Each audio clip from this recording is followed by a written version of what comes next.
Yo me llamo María Teresa, tengo 62 años y debo de llevar cerca de 40 años trabajando en esto, desde que tengo 20 y pico. Mi padre tenía una lancha, mi madre también era redera y pues de esto que empiezas a aprender con ellos y luego ya se hizo un trabajo.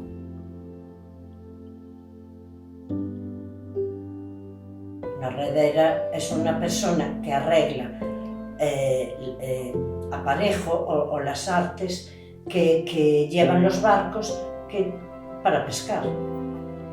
Si no hay rederas, los barcos no pueden ir al mar. Aquí es importante, aquí y en muchos sitios. No tenemos ese aprecio porque somos la última moneda, pero sin nosotras no se puede ir al mar.